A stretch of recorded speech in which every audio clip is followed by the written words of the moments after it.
we've been tracking Vietnam for a couple of years now because it's probably one of the most exciting economies in the region.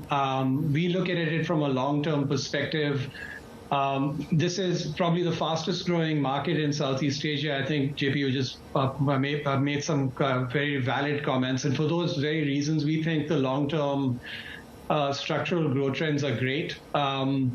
From a perspective of the government, we think that everybody is aligned to ensure that this economy succeeds. In fact, we see it maturing as a manufacturing location. It is benefiting from the China Plus One geopolitical elements as well. But this is a country that has very exciting prospects. And this is one of the reasons why we are looking to make this investment.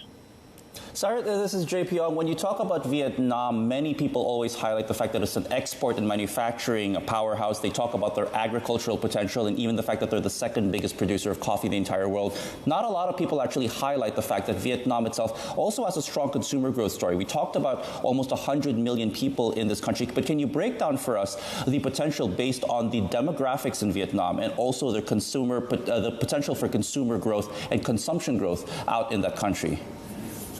Yeah, I mean, it's a large population, as you say. It's also actually a very large young working population. So about 40% of that population is between the ages of 25 to 49.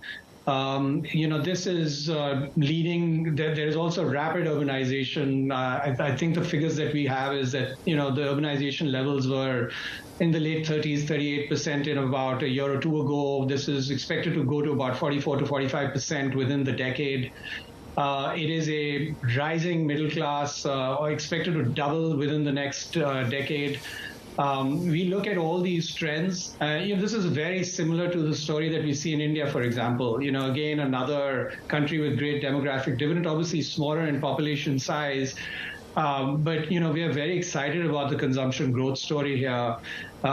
We think this is going to lead to certain very long-term trends like, premiumization of product, frankly, moving into a modern retail format, something that I think Masan is very well positioned to do, moving from unbranded to branded, particularly in the animal protein segment, again, something that, they are market leaders in. So we look at what Masan's got, we look at where Vietnam is in its journey in terms of just sheer sort of consumption growth. We look at other examples that we've experienced in other markets. And we feel that this is a market for the long term to play the equity story here.